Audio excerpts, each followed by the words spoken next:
चलो धोरण 9 मारा वाला बाळको केम छो दरेक बाळको मोजमां?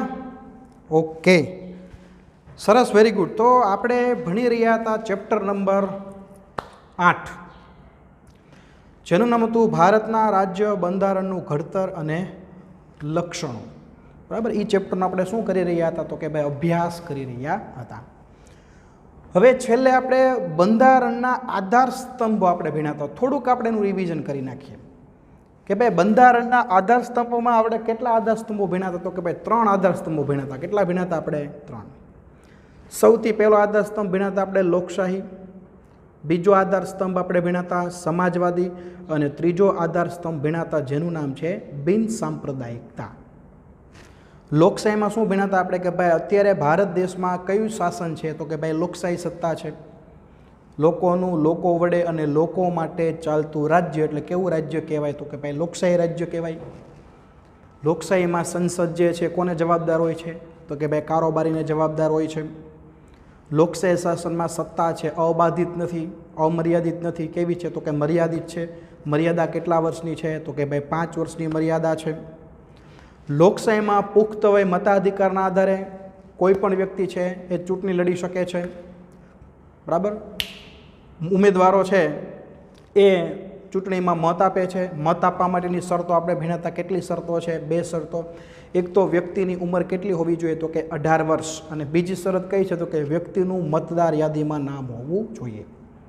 અને લોકશાહી એટલે એવી શાસન વ્યવસ્થા કે રાજ્ય વ્યવસ્થામાં કોઈ પણ નાગરિક છે એ ભાગ લઈ શકે છે। આપણે ઉદાહરણે આપ્યા હતા એના કે ભાઈ તમને ઈચ્છા થાય કે મારે રાષ્ટ્રપતિ બનવું છે તો તમે રાષ્ટ્રપતિ બની શકો। તમને ઈચ્છા થાય કે મારે વડાપ્રધાન બનવું છે તો તમે વડાપ્રધાન બની શકો। તમને ઈચ્છા થાય કે મારે ભાઈ વિધાનસભાના ધારાસભ્ય બનવું છે તો તમે ધારાસભ્ય બની શકો। એટલે રાજ્ય વ્યવસ્થામાં કોઈ પણ નાગરિક ભાગ લઈ શકે, માત્ર બંધારણમાં જે લાયકાત લખેલી છે એ લાયકાત એ વ્યક્તિમાં હોવી જોઈએ। આટલું આપણે ભણ્યા હતા। એની પછી સમાજવાદી કે ભાઈ ઈસવીસન 1976ની અંદર આપણા બંધારણની અંદર 42મો સુધારો થયો અને એ 42મા સુધારાની અંદર એક શબ્દ ઉમેરવામાં, આમ તો 4 શબ્દો ઉમેરવામાં આવ્યા હતા, એમાંનો એક શબ્દ એટલે સમાજવાદી। સમાજવાદી શબ્દ ઉમેરવાનો હેતુ શું હતો તો કે ભાઈ ભારતની અંદર, આપણા દેશની અંદર સમાનતા પ્રાપ્ત થાય, લોકો આર્થિક રીતે, રાજકીય રીતે અને સામાજિક, આ 3 દ્રષ્ટિએ આપણો આખો સમાજ છે એની રચના કેવી થાય તો કે સમાનતાવાળી સમાજની રચના થાય। એના માટે થઈને આપણા બંધારણમાં કયો શબ્દ દાખલ કર્યો? સમાજવાદી। બરાબર, એના માટેના ઘણા બધા મુદ્દાઓ આપણે ભણી ગયા હતા કે ભાઈ સમાજવાદી સમાજ રચના એટલે શું તો કે ભાઈ જેટલા આપણા ભારતની અંદર સંસાધનો છે એ દરેકને માટે સરખા પ્રાપ્ત થાય, ગરીબ અને તવંગરનો ભેદ છે નાબૂદ થાય, લોકો આર્થિક, સામાજિક અને રાજકીય રીતે સ્વતંત્ર બને, આવા બધા મુદ્દાઓ છે એ સમાજવાદી સમાજ રચનાના ધ્યેય તરીકે રાખવામાં આવ્યા છે। એની પછી બંધારણનું ત્રીજું આધાર સ્તંભ ભણ્યા હતા જેનું નામ હતું બિન સાંપ્રદાયિકતા। બિન સાંપ્રદાયિકતા એટલે કે ભારત દેશની અંદર જેટલા નાગરિકો રહે છે એ બધા નાગરિકો પોતાની મનપસંદગીનો પોતે ધર્મ છે પાળી શકે છે। ભારતનો પોતાનો કોઈ પર્ટિક્યુલર ધર્મ છે નહીં કે જો તમારે ભારતમાં રહેવું હોય તો આ જ ધર્મ પાળવો પડશે, એવો પોતાનો કોઈ ધર્મ છે નહીં। દરેક નાગરિક કોઈ પણ ધર્મ પાળી શકે છે, પોતાના કોઈ પણ ધર્મ કે સંપ્રદાયનો પ્રચાર કરી શકે છે। સરકાર કોઈ દિવસ કોઈ પણ બાબતને ધર્મ સાથે જોડી શકતી નથી, કોઈ પણ બાબતમાં ધર્મના આધારે ભેદભાવ કરી શકતી નથી। તો અહીંયા આગળ બંધારણના 3 આધાર સ્તંભો જે છે એ આધાર સ્તંભો થઈ જાય છે પૂરા। હવે એની પછી આપણે ભારતના બંધારણના લક્ષણો જોવાના છે। શું જોવાનું છે? બંધારણના લક્ષણો જોવાના છે। શું જોવાનું છે તો કે બંધારણના લક્ષણો।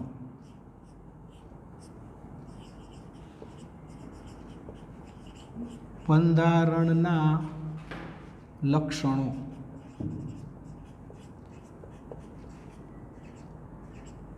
શું જોવાનું છે? આપણા ભારતના બંધારણના લક્ષણો કયા કયા છે? આ મુદ્દો મોસ્ટ આઈએમપી છે। આમાં જેટલા લક્ષણો છે એમાંથી જે લક્ષણો હું તમને આઈએમપી લખું, જે લક્ષણો તમને તૈયાર કરવાના કહું એ લક્ષણો તમારે તૈયાર કરવાના છે। સૌથી પહેલો મુદ્દો, આપણા ભારત દેશનું બંધારણ ક્યારે અમલમાં આવ્યું તો કે 26મી જાન્યુઆરી ઈસવીસન 1950। ભારત દેશનું બંધારણ અમલમાં ક્યારે આવ્યું? 26મી જાન્યુઆરી ઈસવીસન 1950. દુનિયાની અંદર સૌથી વિસ્તૃત અને વિગતવાર જો કોઈ દેશનું બંધારણ હોય તો તે કયા દેશનું બંધારણ છે? ભારતનું. દુનિયાની અંદર સૌથી વિસ્તૃત અને વિગતવાર જો કોઈ બંધારણ હોય તો તે કયા દેશનું બંધારણ છે? આપણું ભારતનું. તો આપણા ભારતના બંધારણના કેટલાક લક્ષણોનો આપણે અભ્યાસ અહીંયા કરવાનો છે. 12 થી 13 લક્ષણો આપ્યા છે. લક્ષણો ભણીએ એટલે આપણું ચેપ્ટર થઈ જશે પૂરું. હવે એમાં સૌથી પહેલું લક્ષણ આપણે જોઈએ છે લિખિત દસ્તાવેજ. લક્ષણ નંબર 1. કયું લક્ષણ છે? તો કે લિખિત દસ્તાવેજ.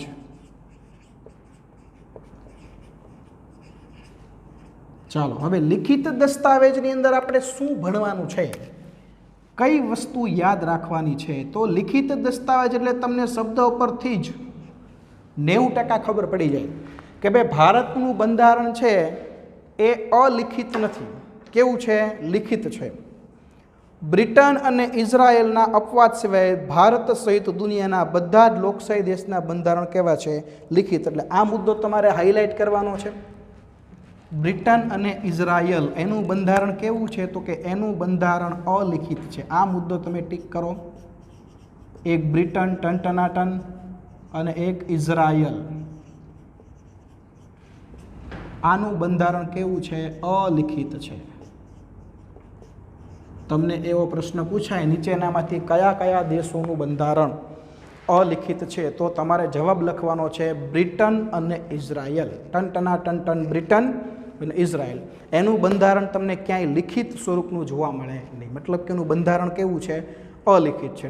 બાકી દુનિયામાં જેટલા લોકશાહી દેશો છે બધા લોકશાહી દેશનું બંધારણ કેવું છે?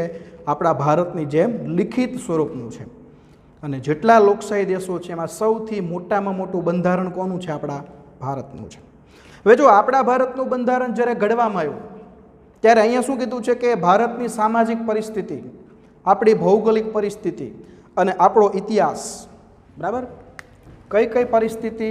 તો કે આપણા ભારતની સામાજિક, ભૌગોલિક આ પરિસ્થિતિ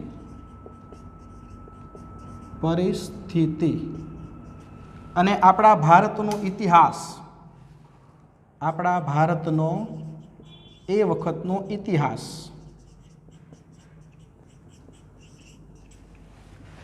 આને જો આપણે જોઈએ તો આ બાબતને ધ્યાનમાં રાખીને આપણા ભારતના બંધારણના ઘડવૈયાઓએ આપણો ભારતનો એ વખતનો ઇતિહાસ જોયો, આપણા ભારતની એ વખતની ભૌગોલિક પરિસ્થિતિ જોઈ, આપણા ભારતની એ વખતની સામાજિક પરિસ્થિતિ જોઈ. તો એ વખતની આ બધી પરિસ્થિતિ જોઈને આપણા ભારતના બંધારણના ઘડવૈયાઓએ નક્કી કર્યું કે આપણે આપણા ભારતનું બંધારણ કેવું રાખવું છે? તો કે ભાઈ લિખિત સ્વરૂપનું રાખવું છે. એટલે આ બધી વસ્તુ જોઈ અને આપણું બંધારણ લિખિત રાખવું છે એવું નક્કી કરવામાં આવ્યું. ચલો અહીંયા લિખિત દસ્તાવેજ થઈ જાય છે પૂરું. પહેલું લખણ થઈ ગયું પૂરું. લખણ નંબર 2 બંધારણનું કદ. એટલે અહીંયા આપણે લખણ નંબર 2 ભણશું, બંધારણનું કદ. બંધારણનું કદ. હવે જો બંધારણનું કદ એની અંદર આપણે આપણું બંધારણ કેવડું છે? કદનો મતલબ કે આપણું બંધારણના કેટલા ભાગ છે, બંધારણની અંદર કેટલી કલમો છે, કેટલા અનુચ્છેદો છે, કયા કયા મુદ્દાનો સમાવેશ બંધારણમાં કરેલો છે, વગેરે વિગતો આપણે આની અંદર ભણવાની છે.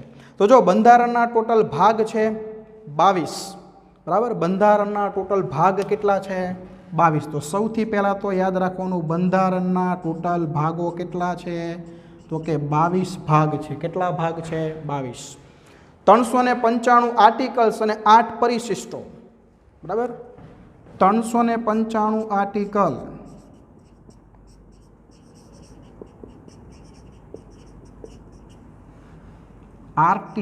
આર્ટિકલ નહીં, આર્ટિકલ. અને પરિશિષ્ટ કેટલા? તો કે પરિશિષ્ટ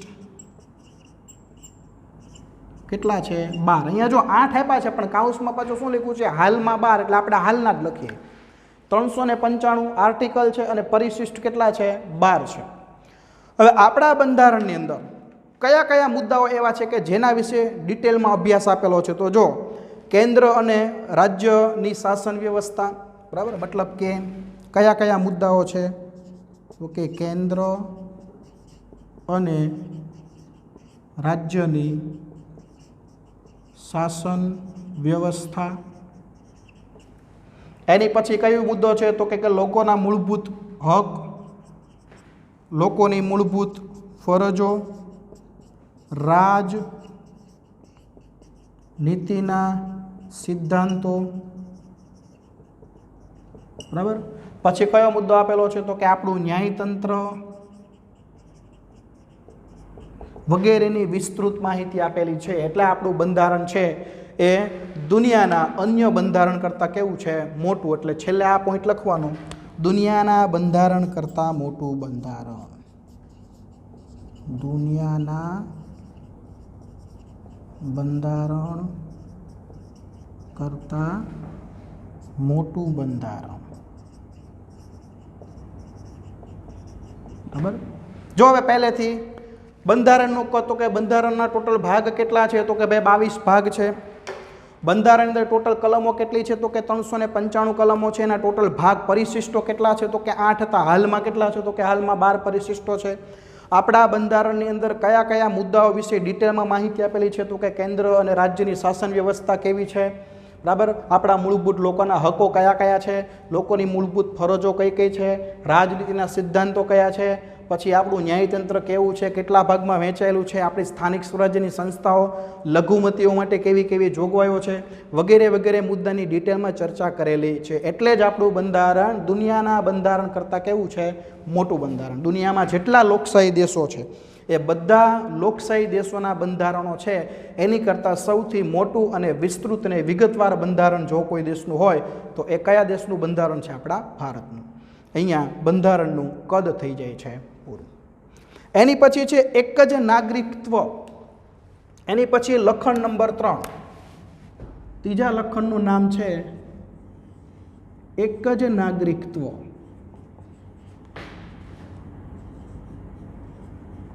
નાગરિકત્વ. હવે જો સૌથી પહેલા તો એક જ નાગરિકત્વ એટલે શું? તો એમાં આપણને ઉદાહરણ આપેલું છે અમેરિકાનું. બીજું ઉદાહરણ મિત્રો જમ્મુ કાશ્મીરનું આપેલું છે, પણ હવે આપણને અત્યારે લાગુ પડતું નથી, એટલે એ આપણે કેન્સલ કરી નાખશું. અમેરિકા જેવા દેશમાં દેશના નાગરિકોને બેવડું નાગરિકત્વ મળેલું છે, એટલે અહીંયા ઉદાહરણ લખવાનું અમેરિકા. અને એના લોકોને કેવડું નાગરિકત્વ મળેલું છે? તો કે બેવડું નાગરિકત્વ. હવે જો બેવડું નાગરિકત્વ એટલે શું? કોઈ પણ દેશના નાગરિક હોય, દાખલા તરીકે હું ભારતનો નાગરિક છું, તો આપણે ભારતના નાગરિક છે એવું જ કહીએ છીએ. આપણે લોકો ગુજરાતમાં રહીએ છીએ, પણ કોઈ દિવસ આપણે એવું કીધું છે કે હું ગુજરાતનો નાગરિક છું અને ભારતનો નાગરિક છું, બરાબર? કોઈ પણ દેશના નાગરિકો જ્યારે પોતાના રાજ્યના પણ નાગરિક કહેવાય અને આખા દેશના પણ નાગરિક કહેવાય, ત્યારે એ દેશના નાગરિકોને કયું નાગરિકત્વ મળેલું કહેવાય?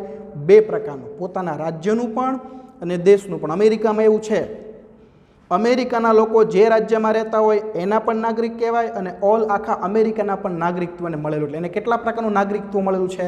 2 પ્રકારનું. એટલે એને કેવું નાગરિકત્વ કહેવાય? બેવડું નાગરિકત્વ કહેવાય. જ્યારે ભારત દેશના નાગરિકોને, ભારત દેશ છે એના નાગરિકોને કેવું નાગરિકત્વ મળેલું છે? તો કે એના નાગરિકત્વ મળેલું છે એક જ પ્રકારનું. એક જ પ્રકારનું નાગરિકત્વ. આપણે ગમે તે રાજ્યમાં રહેતા હોય, કોક આપણને પૂછે કે તમે કયા દેશના નાગરિકો છે, તો તમે શું કહો? અમે ભારતના નાગરિકો છીએ, અમે ગુજરાતના નાગરિકો છીએ, ભારતના નાગરિકો છીએ, અમે મધ્યપ્રદેશના નાગરિક છીએ અને અમે ભારતના નાગરિક છીએ, એવું આપણે કહેતા નથી. એટલે બેવડું નાગરિકત્વનો મતલબ શું થાય? કે વ્યક્તિ ગમે તે પ્રદેશમાં રહેતો હોય એ રાજ્યનો પણ નાગરિક અને દેશનો પણ નાગરિક, એને બેવડું નાગરિકત્વ કહેવાય. અને એક જ પ્રકારનું નાગરિકત્વ એટલે કે વ્યક્તિ જે પ્રદેશમાં રહેતા હોય એની હારે કાંઈ લેવા દેવા નહીં, માત્ર ને માત્ર વ્યક્તિ પોતાના દેશનો નાગરિક. આપણે ભારતના નાગરિક છીએ તો આપણે ગમે તે રાજ્યમાં રહેતા હોય એની હારે કોઈ લેવા દેવા નહીં, માત્ર ને માત્ર આપણે નાગરિક કયા દેશના કહેવાય? ભારતના. પછી રાજ્ય આપણું ગમે તે હોય એટલે આપણને એક જ પ્રકારનું નાગરિકત્વ મળેલું છે. જ્યારે અમેરિકાનો નાગરિક જે રાજ્યમાં રહેતો હોય એ રાજ્યનો પણ નાગરિક કહેવાય અને આખા દેશ અમેરિકાનો પણ નાગરિક કહેવાય. એટલે એને કેટલા પ્રકારનું નાગરિકત્વ મળેલું છે? બેવડું નાગરિકત્વ મળેલું છે, બે પ્રકારનું. બસ આટલું તમારે આ મુદ્દાની અંદર તમારે યાદ રાખવાનું છે. એની પછી ચોથું લક્ષણ આપણે જોઈએ, મજબૂત કેન્દ્રવાળું સમવાય તંત્ર. લક્ષણ નંબર 4, મજબૂત કેન્દ્રવાળું સમવાય તંત્ર.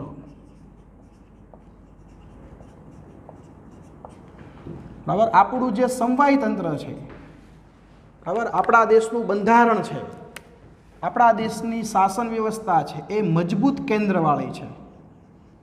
એને 3 ભાગની અંદર વહેંચવામાં, આમ તો 3 નહીં, 3 કરતાં વધારે ભાગની અંદર વહેંચવામાં આવી છે. કેવી રીતે જોઈએ? ભારતના બંધારણમાં ક્યાંય સમવાય શબ્દનો ઉપયોગ થયો નથી. એટલે આ વાક્ય છે ને તમારે નોટ કરવાનું. બંધારણની અંદર સમવાય શબ્દ આનો ઉપયોગ થયો નથી. ઉપયોગ નથી. સમવાયનો મતલબ શું થાય? સ્વતંત્ર. સમવાયનો મતલબ શું થાય? સ્વતંત્ર. આપણા ભારતના બંધારણની અંદર કોઈ પણ જગ્યાએ સમવાય નામના શબ્દનો ઉપયોગ થયો નથી. મતલબ કે આપણા ભારતની અંદર જેટલા રાજ્યો છે બધા રાજ્ય આપણા કેન્દ્ર સરકાર સાથે જોડાયેલા છે. બધા રાજ્ય ભેગા થાય એટલે આખો આપણો દેશ ભારત બને. એટલે કોઈ પણ આપણા દેશનું રાજ્ય છે એ સ્વતંત્ર રહી શકે નહીં, આપણા કેન્દ્રથી સ્વતંત્ર થઈ શકે નહીં. બરાબર, બધા રાજ્યોનો બનેલો આપણો દેશ શું છે? સંઘ છે. એટલે જ આપણા ભારત દેશને સંઘ રાજ્ય કહેવાય. સંઘ રાજ્ય છે એને ટૂંકમાં એક સંઘ તરીકે પણ ઓળખવામાં આવે છે. બરાબર, બધા રાજ્યનો બનેલો સંઘ એટલે કે સંઘ રાજ્ય. સંઘ રાજ્ય એટલે આપણો દેશ. એટલે આપણો દેશની અંદર કોઈ પણ રાજ્યને સ્વતંત્ર થવાની કોઈ પણ પરમિશન છે નહીં. એટલે આપણા બંધારણમાં કંઈ સમવાય નામનો શબ્દ, સમવાય મતલબ કે સ્વતંત્રતા નામનો શબ્દ છે નહીં.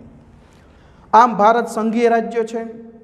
સંઘ શબ્દ દ્વારા ભારતમાં કેન્દ્ર અને રાજ્ય વચ્ચે ક્યારેય બદલી શકાય નહીં તેવા કાયમી સંબંધોની લિખિત સ્વરૂપે બંધારણમાં સ્પષ્ટતા કરેલી છે. કોઈ પણ રાજ્ય કેન્દ્રથી છૂટા પડવાનો અધિકાર નથી.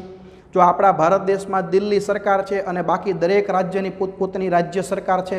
ગુજરાત રાજ્યની ગુજરાત રાજ્ય સરકાર, મધ્યપ્રદેશની સરકાર, બિહારની સરકાર, ઓરિસ્સાની સરકાર, જમ્મુ કાશ્મીરની સરકાર, આ બધા રાજ્યની પોતાની રાજ્ય સરકાર અલગ અલગ છે. બધા રાજ્યની સરકાર દિલ્હી સાથે જોડાયેલી છે. આ બધા રાજ્ય ભેગા થાય ત્યારે ભારત દેશ બને. એટલે ભારત દેશને સંઘ રાજ્ય કહેવાય. અને બંધારણની અંદર લખેલું છે કે ભાઈ કેન્દ્ર સરકારે દરેક રાજ્યની રાજ્ય સરકાર સાથે કેવા સંબંધ રાખવા એ લેખિતમાં લખેલું છે. કોઈ પણ રાજ્ય સરકાર આપણા કેન્દ્રથી છૂટું પડી શકે નહીં. માનો કે આપણા ગુજરાતના વિજયભાઈ રૂપાણી એમ કે મારા ગુજરાતનું સંચાલન હું પોતે કરીશ, દિલ્હીથી જે આદેશો આવે છે એનું પાલન હું નહીં કરું, મારું ગુજરાત સ્વતંત્ર છે, દિલ્હી હારે મારે કાંઈ લેવા દેવા નહીં, એમ કોઈ દિવસ આપણા વિજયભાઈ રૂપાણી કહી શકે નહીં. આપણા ગુજરાતની પોતાની પર્ટિક્યુલર સરકાર છે પણ ઘણા બધા આદેશો આપણે કોના માનવા પડે? કેન્દ્ર સરકારના માનવા પડે. ઘણી બધી રીતે આપણે કોની સાથે જોડાયેલા છીએ? તો કે કેન્દ્ર સરકાર સાથે આપણે જોડાયેલા છીએ. ઓકે, હવે આગળ જો. સંઘ સરકારને કેટલીક વિશેષ ચડિયાતી સત્તા આપી છે અને કેન્દ્ર સરકાર અને રાજ્ય સરકાર વચ્ચે સત્તાની સ્પષ્ટ શું કરી છે? વહેંચણી. જો આપણા દેશની અંદર દરેક રાજ્યની અંદર રાજ્ય સરકાર છે અને બધા રાજ્યની ઉપર કઈ સરકાર છે? સંઘ સરકાર છે. સંઘ સરકાર કેવી છે? ચડિયાતી છે. એને અમુક સત્તા પણ કેવી આપી છે? તો કે ભાઈ વધારે આપી છે. અને બંધારણની અંદર કઈ કઈ સત્તા કોને ભોગવવાની એની સ્પષ્ટ યાદી બનાવી છે. એટલે હવે આપણે યાદી ભણવાની છે. એમાં સૌથી કઈ યાદી ભણશું આપણે? તો કે કેન્દ્ર યાદી ભણશું. બરાબર, એટલે સૌથી યાદી નંબર 1 જેનું નામ છે કેન્દ્ર યાદી. કેન્દ્ર યાદીને બીજા શબ્દમાં કહેવાય સંઘ યાદી. કેન્દ્ર યાદી છે એને બીજા શબ્દમાં જો કહેવું હોય તો શું કહી શકાય ને? તો કે સંઘ યાદી કહી શકાય. શું કહી શકાય ને? સંઘ યાદી. આમાં ટોટલ વિષયો કેટલા છે તો કે 97 વિષયો છે. કેટલા વિષયો છે? 97 વિષયો. આ તમારે ખાસ યાદ રાખવાનું છે. સંઘ યાદીની અંદર કેટલા વિષયોનો સમાવેશ કરવામાં આવ્યો છે? 97. કયા કયા? તો જો આપણે ઉદાહરણ તરીકે અમુક લખશું. સંરક્ષણ, બરાબર, આની અંદર લખશું આપણે સંરક્ષણ, વિદેશી બાબતો,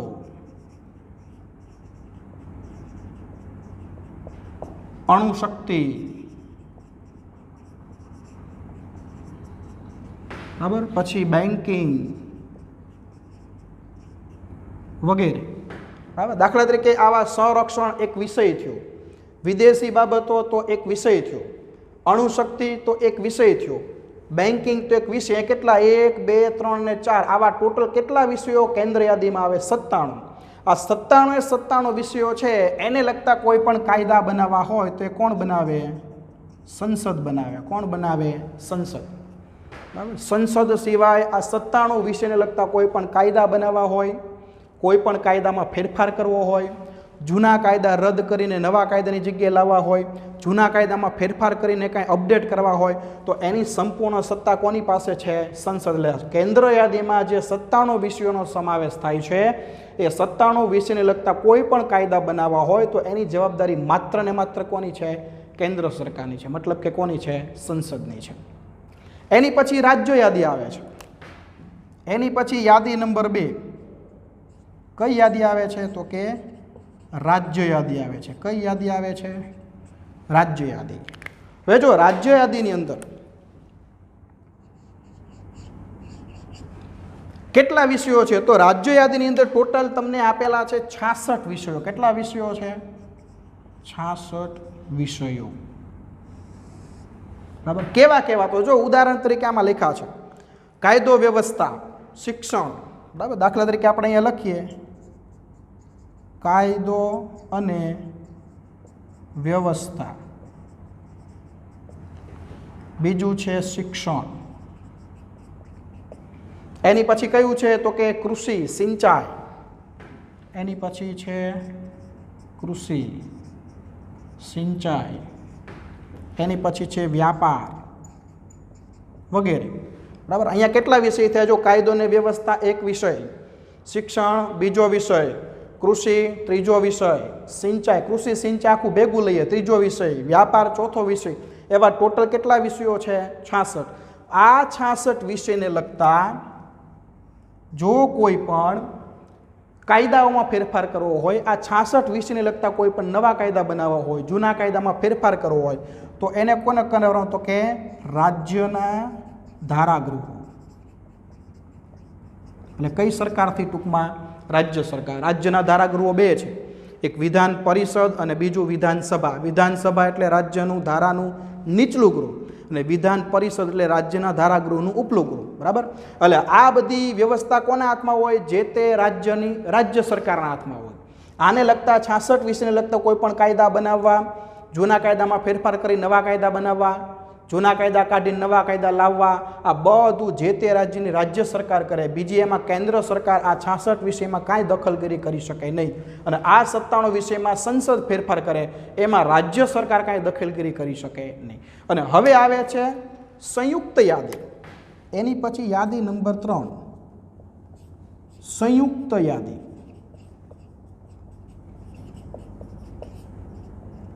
ચાલો, હવે સંયુક્ત યાદીની અંદર કેટલા વિષયો છે? તો કે સંયુક્ત યાદીની અંદર છે 47 વિષયો છે. કેટલા વિષયો છે? ટોટલ 47 વિષયો છે. કેટલા છે? 47. હવે એમાં ઉદાહરણ તરીકે જો આપણને કીધું છે કે ભાઈ લગ્ન, છૂટાછેડા, ભરણ પોષણ. બરાબર, દાખલા તરીકે ભયંકરમાં ભયંકર શબ્દ લગ્ન, છૂટાછેડા, પછી ભરણ પોષણ. બરાબર, આપણે ઉદાહરણ તરીકે ખાલી 3 લખીએ.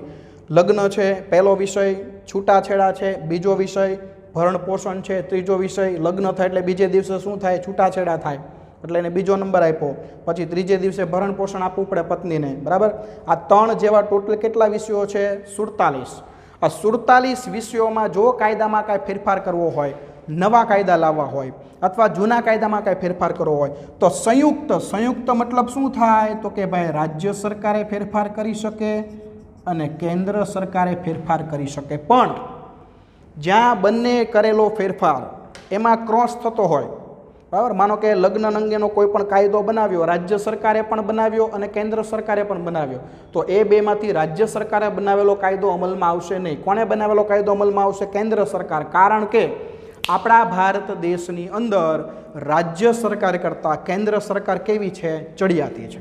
એટલે 47 જે વિષયો છે ને એમાં કાયદા બનાવવાની સત્તા બંનેને આપી. રાજ્ય સરકારે કાયદામાં ફેરફાર કરી શકે અને કેન્દ્ર સરકારે કરી શકે, પણ એકને એક કાયદામાં જો બંને ફેરફાર કર્યો હોય તો ત્યાં આગળ રાજ્ય સરકારનો ફેરફાર અમલમાં આવે નહીં. ત્યાં આગળ કોનો ફેરફાર અમલમાં આવે? કેન્દ્ર સરકારનો.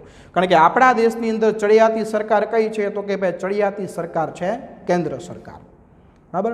હવે એની પછી જે વિષયોનો સમાવેશ કેન્દ્ર યાદીમાં થતો નથી, જે વિષયોનો સમાવેશ રાજ્ય યાદીમાં થતો નથી અને જે વિષયોનો સમાવેશ સંયુક્ત યાદીમાં થતો નથી, તો એના માટે એક નવી યાદી બનાવવામાં આવી જેનું નામ છે શેષ સત્તા.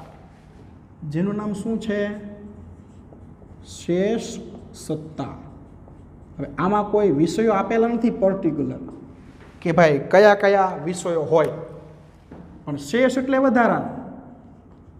જે વિષયો કેન્દ્રમાં નથી, રાજ્યમાં નથી, સંયુક્તમાં નથી, બધા વિષયો છે એ વિષયોને લગતા કાયદા ઘડવા, કાયદામાં ફેરફાર કરવા, એ બધા વિષયો ક્યાં આપવામાં આવ્યા? શેષ સત્તામાં. અને શેષ સત્તાની અંદર કાયદો ઘડવાની, કાયદામાં ફેરફાર કરવાની સંપૂર્ણ સત્તા કોને આપવામાં આવી? તો કે આમાં સંપૂર્ણ સત્તા જે છે એ કોને આપવામાં આવી? તો કે કેન્દ્ર સરકારને. કોને સત્તા આપવામાં આવી?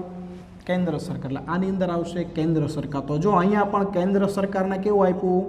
મહત્વ.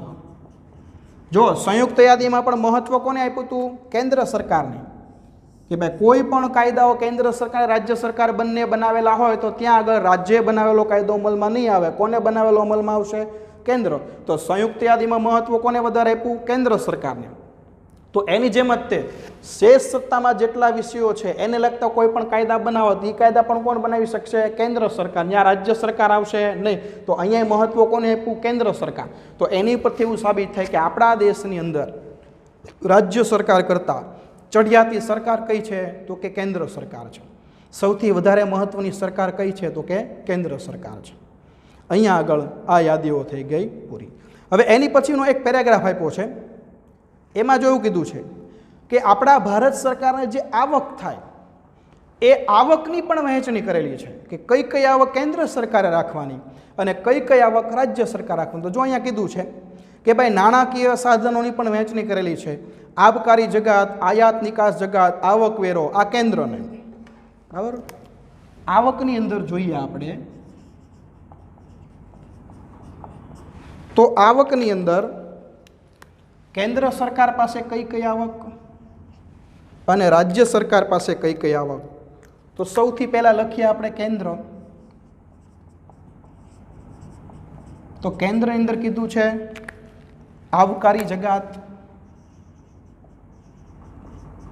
આવકારી જગાત, પછી આયાત નિકાસ જગાત,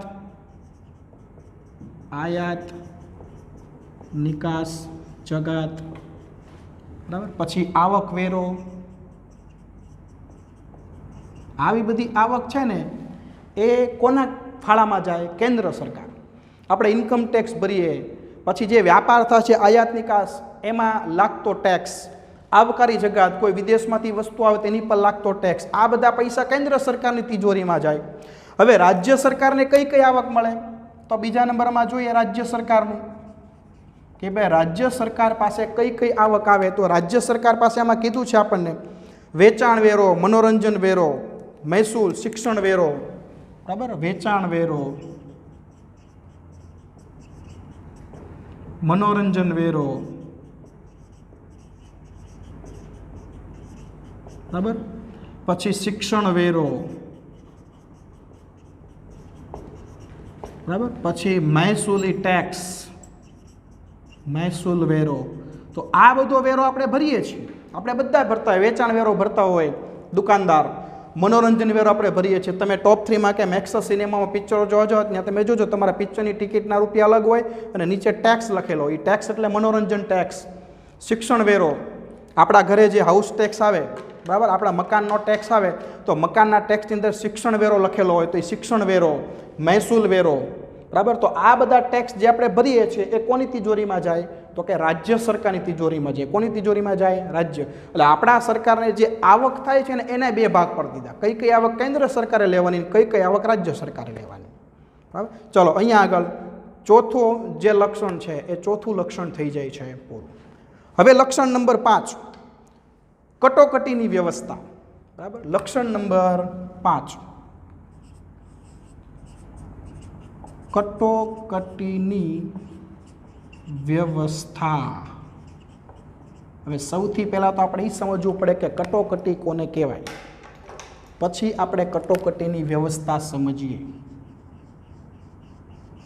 બરાબર. સૌથી પહેલાં તો કટોકટી એટલે શું? તો કે આપણા દેશમાં જ્યારે કોઈ મુશ્કેલીજનક પરિસ્થિતિ આવે તો એ મુશ્કેલીજનક પરિસ્થિતિને કટોકટી તરીકે ઓળખવામાં આવે છે. આપણા દેશની અંદર જ્યારે કોઈ મુશ્કેલીજનક પરિસ્થિતિ ઊભી થાય કે જ્યારે આપણા દેશનું અર્થતંત્ર ખતરામાં હોય, જ્યારે દેશમાં શાસન ચલાવવું મુશ્કેલ બની જાય તો આવી મુશ્કેલીજનક પરિસ્થિતિ છે એને કટોકટીની પરિસ્થિતિ તરીકે ઓળખવામાં આવે છે. હવે આપણા દેશમાં બંધારણની અંદર કેટલી કટોકટીની વાત કરી છે? તો કે ભાઈ 3 કટોકટીની વાત કરી છે. કેટલી કટોકટીની વાત કરી છે? 3 પ્રકારની, બરાબર. હવે એક કટોકટી છે જેનું નામ છે રાષ્ટ્રીય કટોકટી. એટલે પહેલાં આપણે જોશું રાષ્ટ્રીય કટોકટી. રાષ્ટ્રીય કટોકટી. હવે રાષ્ટ્રીય કટોકટી કોને કહેવાય એની વિશે પહેલાં આપણે સમજશું.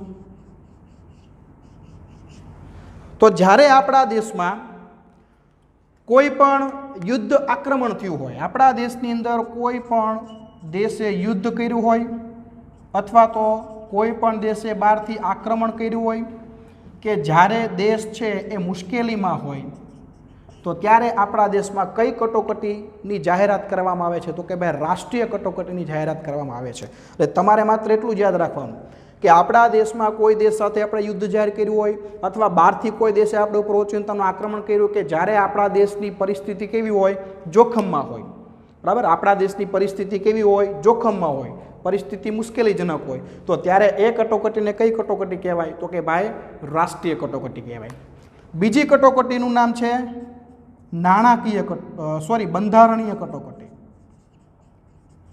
બંધારણીય કટોકટી. હવે જો બંધારણીય કટોકટી એટલે શું? તો એના માટે આપણે જોઈએ કે ભાઈ બંધારણીય કટોકટીમાં શું કીધું છે. રાજ્યમાં કાયદો અને વ્યવસ્થા ભાંગી પડી હોય, બરાબર. દેશની અંદર કાયદો અને વ્યવસ્થા